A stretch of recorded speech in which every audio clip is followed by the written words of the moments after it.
Hi, my name is Son Patel, and I'm going to give a presentation on atherosclerosis for my Bio 54 course. I'm going to start off by briefly mentioning how atherosclerosis plays an integral part in heart disease. I'll then proceed to discuss more information about atherosclerosis, more specifically the broad range of symptoms, numerous treatment options, and then conclude the presentation by talking about current information regarding atherosclerosis. Heart disease defines a wide range of conditions that negatively affect the heart.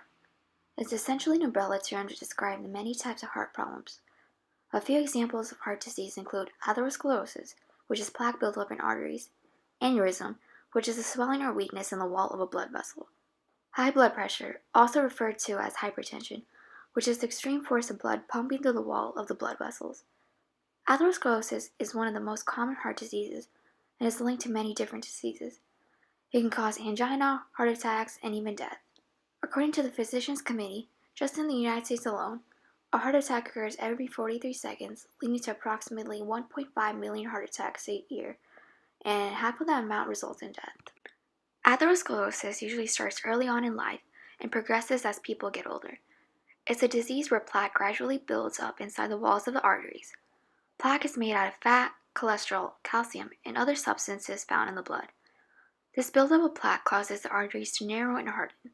This eventually makes it harder for the oxygen-rich blood to flow through.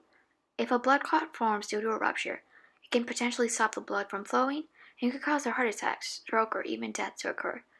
This is a gradual disease that may start as early as childhood. There are so many factors that can eventually cause atherosclerosis. Studies have shown that the disease can quickly spread in some people that are in their 20s to 30s. On the other hand, other people won't have problems until they reach the age of 50s to 60s. Some of the main risk factors might include diabetes, levels of low-density lipoprotein, obesity, smoking, lack of physical activity, high blood pressure, and an unhealthy diet. People with diabetes have a blood sugar level that is too high due to the fact that the body doesn't make enough insulin or use insulin appropriately. Insulin is the hormone that the pancreas makes that maintains your blood sugar level from getting too high or too low. High levels of low-density lipoprotein can increase your risk of getting atherosclerosis, while studies have shown that low levels of low-density lipoprotein can be harmful. Low-density lipoproteins are referred to as bad cholesterol, and high-density lipoproteins are referred to as good cholesterol. Obesity indicates to having a weight that is more than what's measured to be normal for a specific height. Smoking tightens and deteriorates blood vessels. It also increases cholesterol levels and blood pressure, and oxygen can't reach tissues of the body. Not having physical activity in your daily life can lead to high blood pressure, bad blood cholesterol levels, diabetes, and obesity. High blood pressure is said to be over or at 140/90 millimeters of mercury. An unhealthy diet includes foods that are high in both saturated and trans fat, cholesterol, sodium, and sugar. All 5 of these attributes can increase the risk of getting atherosclerosis. There are also a few minor risk factors of getting atherosclerosis. Studies have shown that high levels of C-reactive protein, which is a sign of inflammation in the body, may also increase the risk. Inflammation is the body's response to injury or infection. Damage to these arteries' inner walls seem to trigger inflammation and help plaque grow. People who have low C-reactive protein levels can possibly develop atherosclerosis at a slower rate. Also, chronic stress can be a major contender in causing atherosclerosis. Chronic stress can increase inflammation, which leads back to increasing C-reactive protein levels. A journal article talking about a relationship to stress with atherosclerosis states how inflammation due to stress may account for almost 40% of atherosclerosis patients with no other known risk factors. Atherosclerosis usually only causes symptoms when it reaches a point where the artery is narrowed or blocked in extreme ways. Symptoms of atherosclerosis depend on which arteries are affected. Coronary artery's job is to provide oxygen-rich blood to the heart. If plaque narrows the arteries, it is called coronary heart disease. The most common symptom is angina, which is when you have chest pain. This happens because your muscles don't receive the right amount of oxygen-rich blood. Carotid arteries supply oxygen-rich blood to the brain. If plaque narrows the arteries, it's called carotid artery disease. A few symptoms that result are sudden weakness, dizziness, paralysis, and a stroke. Peripheral arteries supply oxygen-rich blood to the arms, legs, and pelvis. The major symptoms include feeling numb and pain in these parts of the bodies. Renal arteries supply oxygen-rich blood to the kidneys. A buildup of plaque may lead to chronic kidney disease, which causes a gradual loss of function in the kidney. Many people don't even know that they have the disease until they have a heart attack or stroke.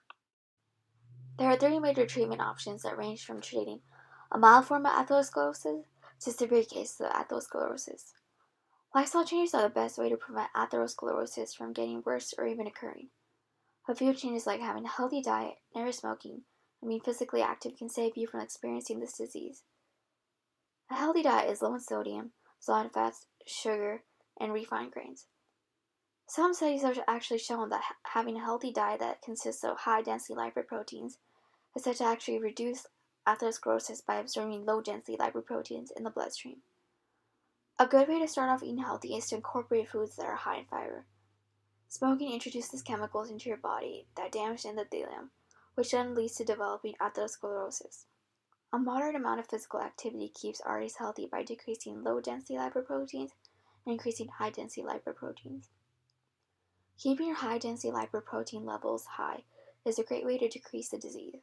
It decreases other risk factors such as high blood pressure, insulin resistance, and glucose intolerance, and elevates triglyceride levels.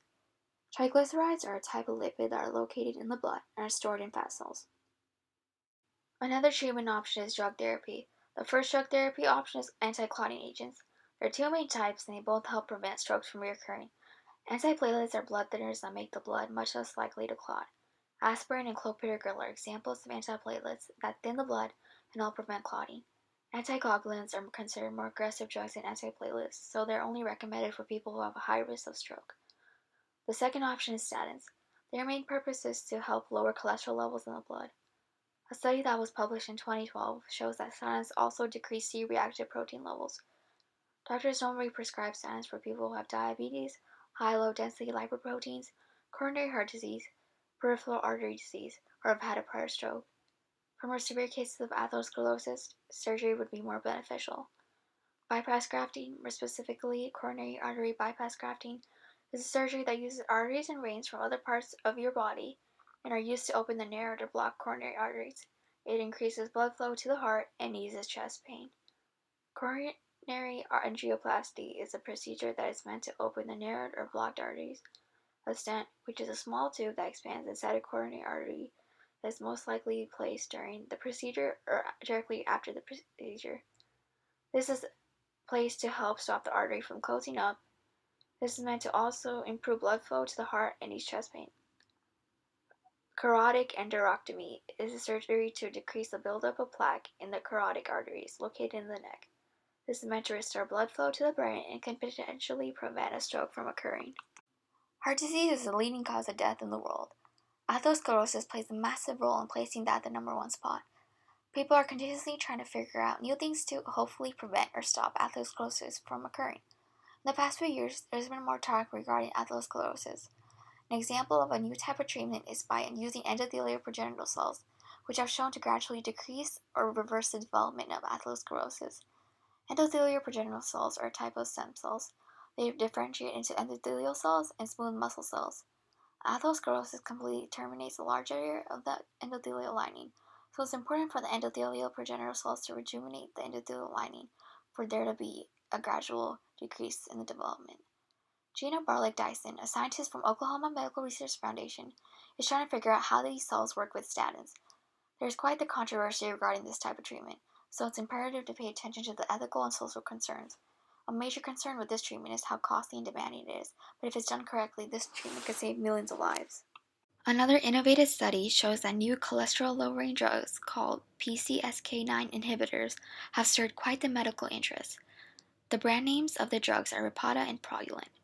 The main attraction is because of their low-density lipoprotein cholesterol-lowering properties.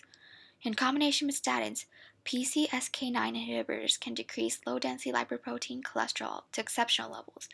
High low-density lipoproteins are related to heart disease, so PCSK9 inhibitors decrease low-density lipoprotein cholesterol. There would be much lower chance of enduring a heart attack or a stroke. It's stated to show that Repata and a statin combined can push low-density lipoprotein cholesterol below 75 milligrams per deciliter, causing a regression of atherosclerosis. Although there hasn't been any evidence to prove that this method of decreasing atherosclerosis will potentially reduce heart attacks or strokes, It continuously shows that we're going in the right direction. To wrap up this presentation, I'd like to say that lifestyle changes are definitely hard to do these days. We are constantly surrounded by elements that influence us to do the wrong things. But it'll be so much better in the long run to start as soon as possible to lower the chances of getting atherosclerosis. Also, with new treatments on the rise, we are getting closer and closer to our goal of removing heart disease off the #1 spot on the list of leading causes of death worldwide. And that concludes my presentation on atherosclerosis.